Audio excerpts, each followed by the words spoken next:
hard work, determination, and dedication, there is evidence before us that the work of building a stronger, more united, secure, and prosperous Kenya is underway.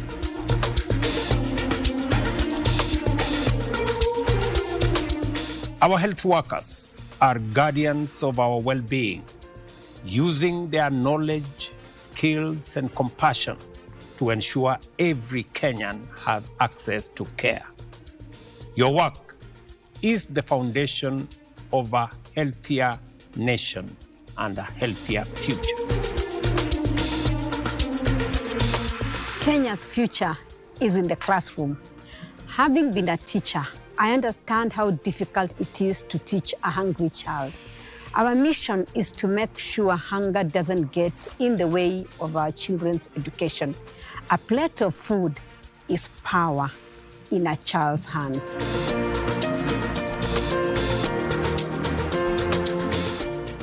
Every brick you lay takes our country forward towards a future of dignity, security, and inclusive growth. In constructing these homes, we are building lasting hope for Kenyan families.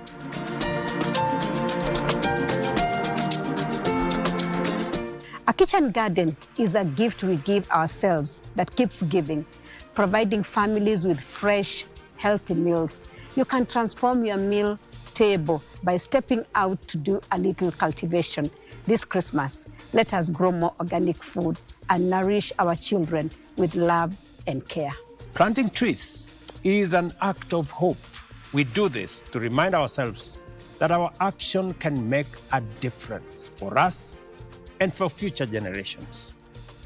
Trees protect our rivers and water catchment areas, combat climate change, and beautify our land. Our tree planting program is our collective expression of hope for a Kenya that is beautiful and bountiful now and for years to come. This is a season of gratitude, love, and giving. Let us rediscover the power of selfless love in the spirit of this festive season. May it continue to inspire us as we raise our families, serve our communities, and build our nation.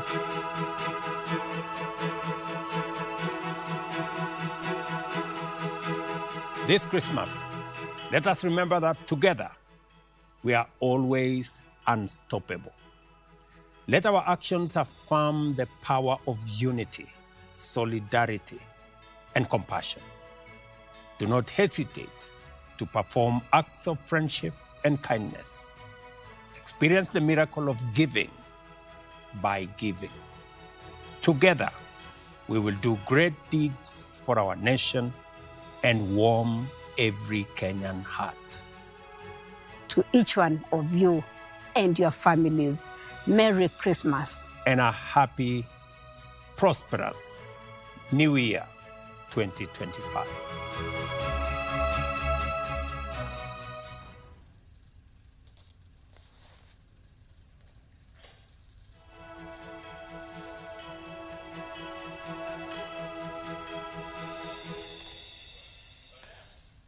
Now from State House Nairobi to Kericho, where Kericho Governor Eric Muti has sacked 6 members of his cabinet.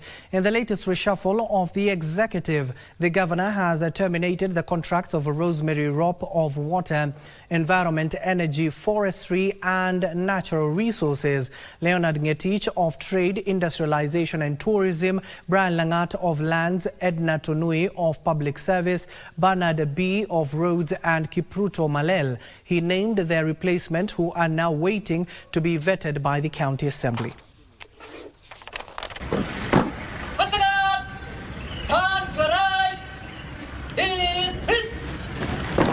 Chairman of the County Public Service Board, Chairman of the Kericho Municipal Board, Chairman, Retained Municipal Board.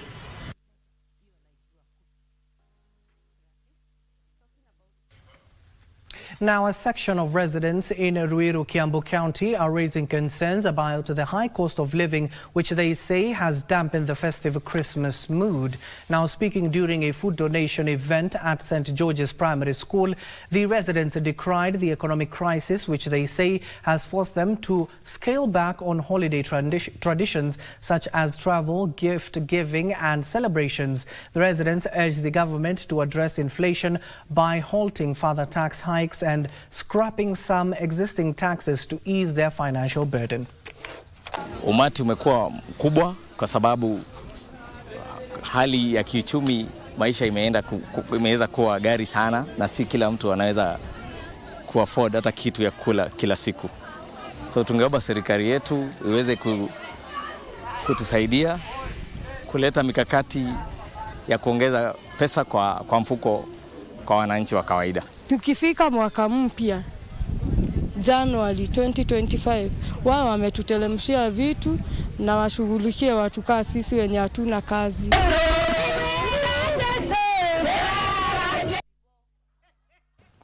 Now to the western part of the country, where the Kakamega County government is encouraging residents to register for the Social Health Authority (SHA), saying it is working seamlessly. Chief Officer Medical Services Dr. David Alila says that the county government has worked to ensure all public hospitals are well equipped and adequately stocked by medical supplies.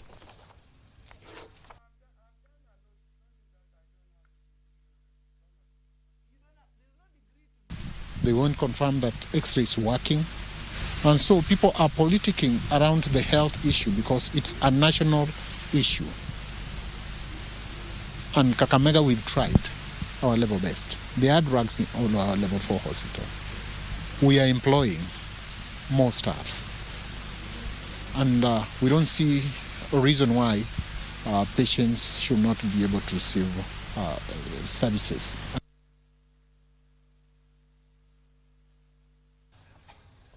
Elsewhere, the county government of Kiambu, through the Department of Water and Natural Resources, has launched a major crackdown on those discharging waste into an open drainage. Now, suspects have been arrested and the county has ordered for the immediate closure of a club in the particular region. Environment County Executive Committee member CCM David Kuria now says that the owner of the lounge is a habitual offender and will be prosecuted for crimes committed.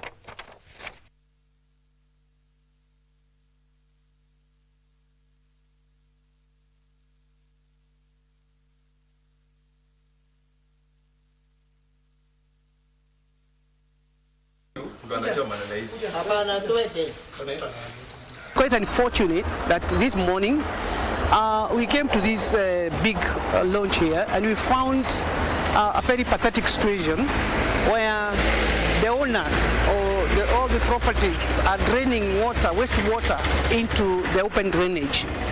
And it's a shame because this is somebody who is a little bit more empowered economically, but he's not taking care of his wastes.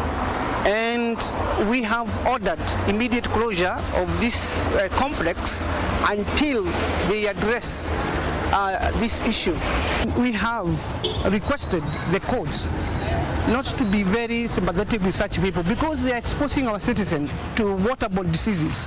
If you look at this where we are here, the drainage system and our water systems are crossing, but this proprietor here does not even take care of that. He's just letting water into the open drainage and again covering our water systems. Now to a developing story from Embu County, where pressure is mounting for speedy investigations into the alleged abduction of a 24-year-old Billy Mwangi, whose whereabouts remain unknown. Mwangi is alleged to have been forcibly taken from a barber shop on Saturday by 4 armed men who wore masks before, of course, abducting the young fella, allegedly, of course. But right now, the Manyata Member of Parliament, that is Gitonga Mukunji, has come out to say that they will organize for demonstration in that particular devolved unit if the young fella is not, of course, produced. Now, a double cabin pickup sped off towards the Embu-Nairobi highway after that particular incident. The family say they have no information of his whereabouts.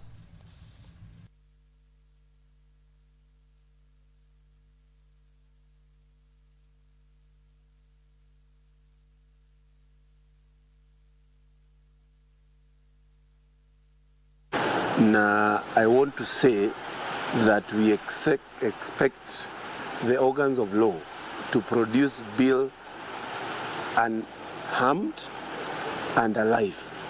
If in a way he is produced when he is harmed or he is not alive, we are going to stop everything in Embu. We are going to call demonstrations. We are going to close all government offices because we cannot accept the order of the day of losing our young people. It is the high time the government be responsible because it has been given mandate by the people to be responsible. It is not right for the government to lead the way of being against the law. And that is why I'm saying that this time round, Billy, a 24-year-old young man, cannot get lost, cannot disappear, and he was running around doing his own things in Embu town. It is not acceptable unless we don't have a government in place. Now, Interior Principal Secretary Raymond Omolo says security has been heightened in the country during this festive season. Omolo, who was speaking during the inspection of climate works projects in Viwandani, noted that all police units have been dispatched in various parts of the country to help in the cause. Early Tuesday morning at Viwandani, Makadara constituency, hundreds of youths taking part in climate works that involve cleaning up of River Ngong turned up. Interior Principal Secretary Raymond Omolo, accompanied by area leaders and administrative police commandants, joined the climate works team during an inspection tour. Omolo, while appreciating the climate works being done, noted that the government is committed to ensuring safety for every Kenyan. And the state of security in Nairobi has drastically improved.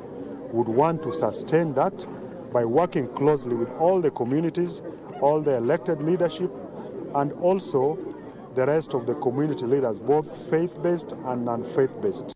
The PS adding that the Climate Works project that has employed over 600 youths also intends to restore the sewer system in the area.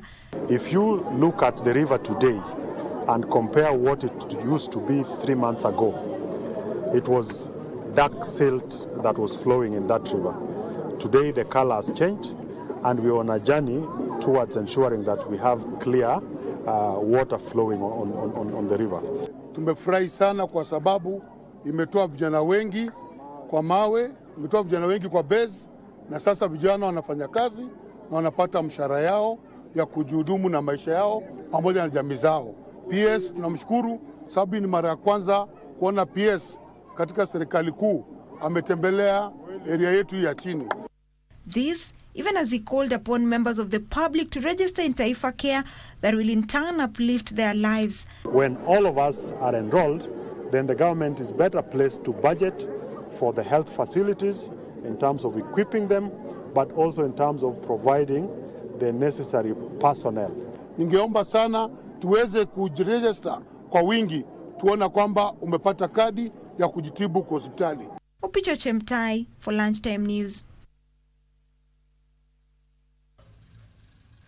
The Ministry of Health has been urged to streamline the medical insurance program to ensure easier access to healthcare, particularly for vulnerable populations like the elderly. Speaking at the free medical camp in Kisii, Tom Nyagaka, a clinician based in the United States, observed there was a large turnout compared to what they expected, attributing the high number to the high cost of medical services. However, the organizers were taken aback by the complexity of certain cases that went beyond the scope of the camp's resources.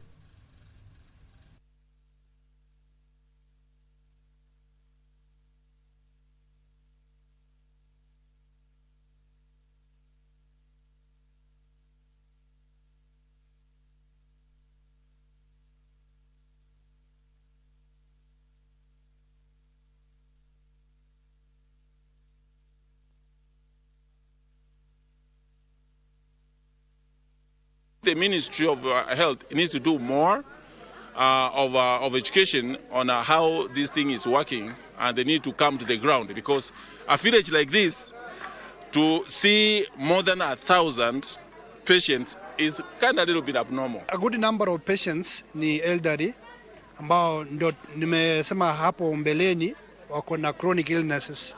Hiyo ni pressure, sukari. Ndio baadhi yao pia wameindicate kwamba madawa imewaishia hapo juzi ama siku zingine sababu ya registration of SHA. Mahali walikuwa wanapata hiyo free services za SHA baada hawajapata hiyo hela za kwenda. Tunapata wagonjwa wengi wanakosa madawa.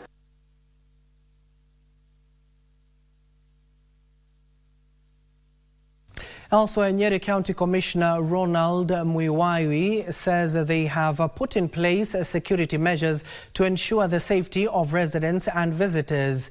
The officer says that the multi-agency approach has been adopted that includes recalling officers on leave and working with officers drawn from the Kenya Wildlife Service, Kenya Forest Service and Kenya Prisons officers for enhanced security.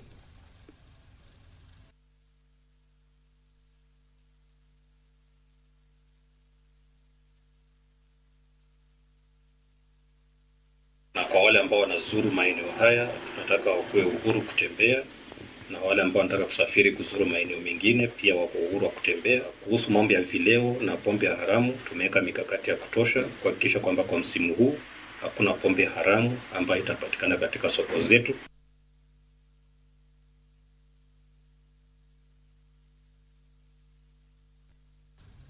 Now to a live event that is currently happening in Naivasha, where the National Police Service today had deployed mobile traffic police officers along the Nakuru-Nairobi highway to enhance smooth traffic. I do understand that the Inspector General of Police, that is not even the Inspector General of Police, that is the Deputy Inspector General of Police currently speaking. Let's listen in. Extensively, all police officers, the General Service Unit, the Administration Police Unit, the General Police Unit, and the Traffic Unit to support the traffic. For a simple reason, we want to manage the traffic flow within all our roads. And we have demonstrated that this is possible. Since these festivities, we have seen with the kind of approach that we have used today, and we have used this for the last 3 days, it has shown that it is possible to manage this traffic. But the biggest problem here is the members of the public who are not adhering to the traffic rules. And I want to use this platform to ask all road users to adhere themselves to the traffic rules so that we may reach to our destinations on time and as scheduled.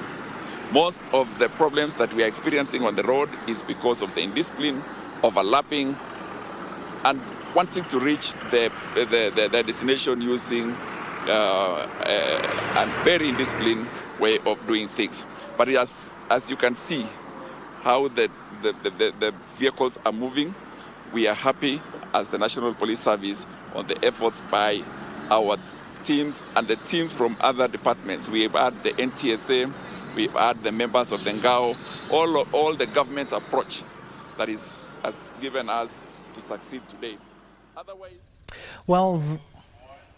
Well, that is the Deputy Inspector General of Police Langat that is currently assessing the Nairobi-Nakuru highway. You do know it was very tumultuous for residents leaving both Nairobi and those coming all the way from Mashinani upcountry, that is, to the capital. Of course, they are saying they have deployed ample bodies in the form of mobile traffic police officers along the very busy highway. You do know that trucks, of course, trekking through that particular region to ease the traffic congestion in that particular area. Also noting that in other major roads that are leading out of the capital and in it will be, of course, be assessed during this festive season. We have more, of course, lined up for you, but we need to take a short commercial break. Don't go too far. We still have more for you in the world of business and sports.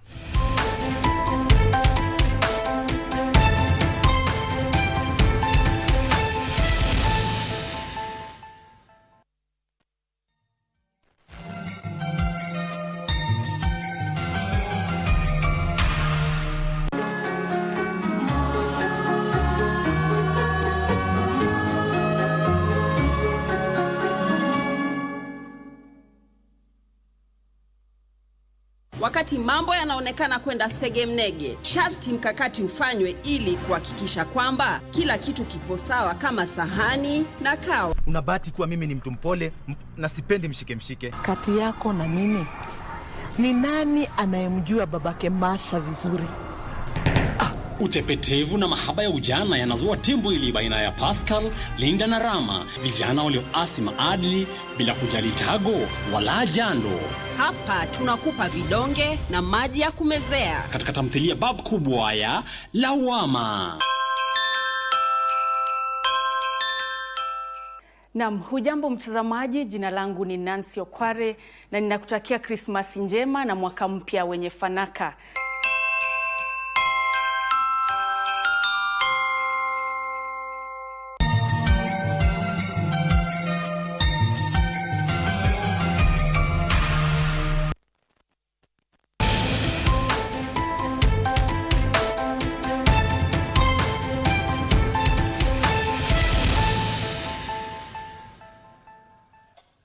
Welcome back and thank you for staying with us. Now, it was an early Christmas for youths at the Huruma Children's Home after a driving school offered to sponsor 5 of them driving school ticket next year. Now, the driving school CEO Gideon Maura Mwangi said this will provide an opportunity for them to acquire professional skills to pursue driving, which could open up job opportunities both locally and abroad. The home's director, that is Zipora Kamau, while loading the move, urged the well-wishers to continue giving back to the society, especially during the holidays.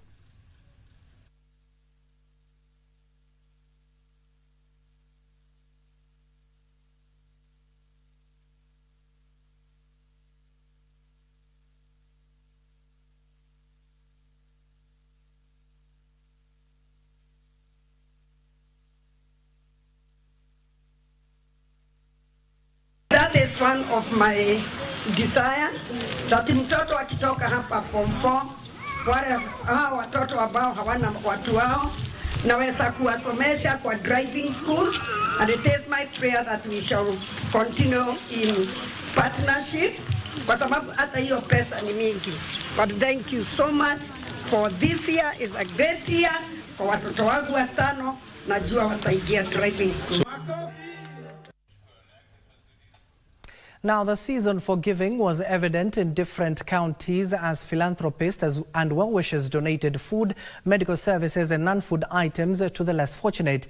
In Samburu County, the festive season kicked in with more than 300 elderly persons receiving free medical camp, drugs and food donation. Now, similar scenes were repeated in Ruai, where cancer patients were treated to a Christmas caravan food drive. Now, here are the details of the festivities in the spirit of Christmas. The Christmas season is known to be a time for giving and sharing with the less fortunate of the society. Residents from Lorubai, Echos Post, Sere Olipi, Liarata and Wamba areas in Samburu County in the spirit of Christmas came out in their numbers to celebrate. A free medical camp was organized by level 2 and 3 health facilities as well as a food donation drive. Kama mimi sasa siwezi kwenda kufanya kazi. Nikienda kufanya kazi jioni nakuwa mgonjwa. Kwa hivyo sasa anaona heri angalia hao wakongwe ili wapate kitu ya kujisaidia kwa Christmas. Tunatakia matumbusi lakini hiyo mbusi yetu imeisha kabisa. Lakini njaa iko nayo Samburu kabisa ndani. Lakini tunashukuru leo MC yetu wameleta chakula kupatia sisi, tunasema asante. The beneficiaries hailed the move as some were registered for SHA. Unakuta wengi ambao ni wazee ama walemavu hawapati nafasi ya kufika mahali ya kujisajili kwa SHA. So nikapanga wale ambao wamesha register kwa SHA zaidi ya 200 wamesha register leo. Yes. Kwa at least wanafanywa vital signs, wanapima vipimo ya pressure, sukari, na kuna watu wengi ambaye wako na pressure lakini hawajui. Unakula tena kachakula kidogo. Similar scenes were seen in Ruai as cancer survivors within Nairobi and Ruai environs had a chance to interact with their caregivers, medics and well-wishers at a one-day Christmas caravan food drive. It is an encouragement to see or hear what other people have undergone, what are the achievements so far, away from the doctors. This is either a caregiver or as a patient. The event, organized by the Needy Cancer Health Initiative and a private hospital, was aimed at lifting the spirit of cancer patients. Just restoring hope, giving people hope. Myself, I call myself the voice of hope. And as the season of giving continues, over 20 elderly and vulnerable families from Rise Quarters Settlement Scheme in Nairobi received gift hampers from their members. Saa hii ndio watu wanajua upendo pale iko. Wewe unanijua, unakuja unanipatia chamu nakula, unaninulia kitu naenda nakula. Nikitembea hivi naambia Mungu abariki hiyo mfuko imetoka hiyo chakula. While appreciating receiving their land back, they asked for provision of social amenities like schools within the area. Hata wale pengine walibomolewa na hawana uwezo ila ya kujijengea manyumba, hata serikali ingilie kati. In Kajiado, at least 200 orphans and senior citizens received goodies including maize, wheat flour and sugar from well-wishers. For a social responsibility, waweze kuweza kushare ile faida yao, waweze kusaidia community ambayo iko karibu na kiwanda hicho. For the last 5 years, the well-wishers have been pooling their resources together to put a smile once per year to less privileged people in the neighborhood.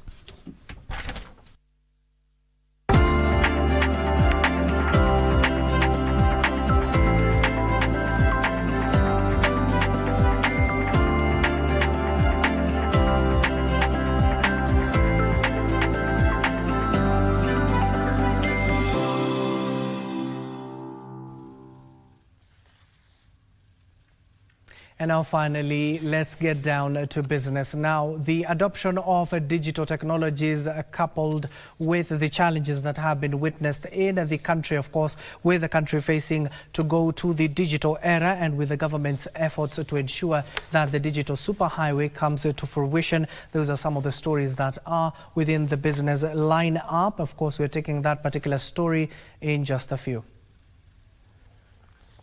Elsewhere now, coffee farmers have so far borrowed 6.7 billion shillings from the Coffee Cherry Advance Revolving Fund in the financial year. New KPCU Managing Director Timothy Mirungu says the increased borrowing is due to the rollout of the direct settlement system that has reduced paperwork and enhanced accountability. New Kenya Planters Cooperative Union, KPCU, says close to 500,000 farmers have borrowed 6.7 billion shillings, representing a 500% increase from a similar period last year. In a report released by the new KPCU, 7 counties from Mount Kenya were advanced 4 billion shillings, accounting for 59% of the total borrowing. Other top borrowers include Kericho, Bungoma and Trans Nzoia counties, where farmers borrowed 624 million, 414 million and 319.2 million shillings respectively. Just this coffee year from 1st of October, about 81,745 farmers have so far borrowed and received cherry fund to a tune of 1.182 billion to date in just less than 3 months. So you can see the acceptance has been there. The increased borrowing is attributed to rollout of the direct settlement system that has lessened paperwork and reduced interest rates. Seen quite especially transparency being introduced in the coffee milling, in the coffee trading. Initially, the farmers would be in the dark. They don't know the grades that their coffee yielded. They don't know the money or their coffee fetched at the auction. But right now, that has been put there. The National Treasury has released 750 million shillings to new KPCU for the Cherry Fund, with an additional 2.25 billion shillings expected to be disbursed in every quarter of the current financial year. The current financial year, the government has pledged 3 billion or budgeted for 3 billion in the budget. And 750 is just a quarter of it. And we expect quarterly disbursements in the course of the next 3 quarters. Farmers have been encouraged to tap into the fund to avoid expensive commercial loans that will eat into their earnings. Benson Rioba reporting for Lunchtime News.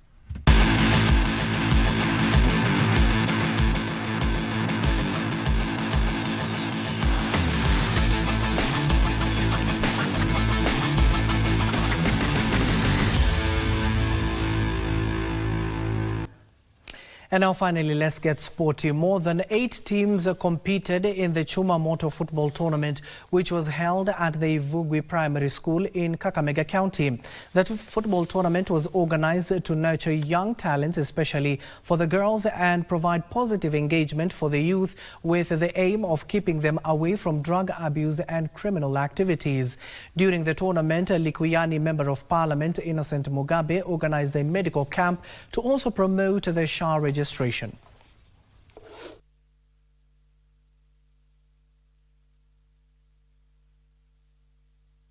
Tuko na hafla maalum ya kuhamasisha na kuandikisha wananchi wa Likuyani katika na Social Health Authority almaarufu SHA ili waweze kupata Taifa Care. Na jambo hili tumelifanya kwanza kupitia kwa michezo ya mpira ambayo huwa ninaweka kila mwaka, inaitwa Chuma Moto Likuyani Super Cup. Na tukasema mwaka huu tutatumia michezo hii ili tuweze kuleta watu pamoja na tuweze kuandikisha katika Social Health Authority. Sababu tuliona kwamba watu wetu wengi wamebaki nyuma. Tukiangalia katika kaunti zingine, idadi za watu ambao wamejiandikisha iko juu na kwetu ilikuwa chini. Kwa hivyo tukashirikiana na wadau tofauti kuhakikisha kwamba hii inafanyika. Tumesikia amesema namba 1 atapata 300,000, namba 2 200,000, namba 3 100,000 na namba 4 75,000. Sisi tumekuja.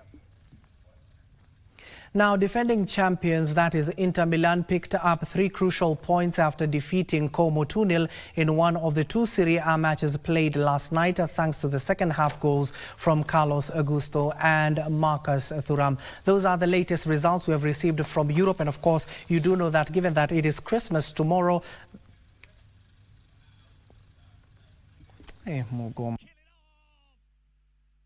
It's a dastardly contact between Sotil and Christensen inside the penalty area.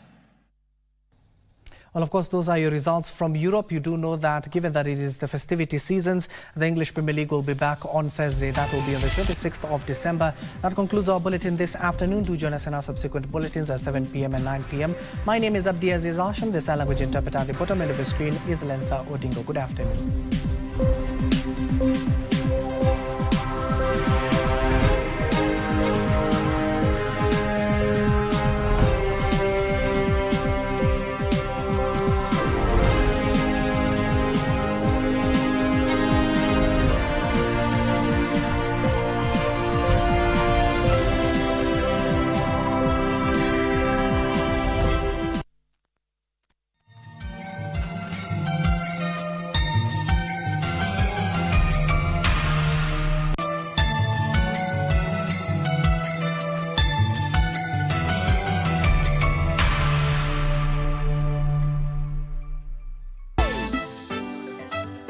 Konyo, we are going for an official meeting. Sio kwenda tunaenda kucheza golf hapa.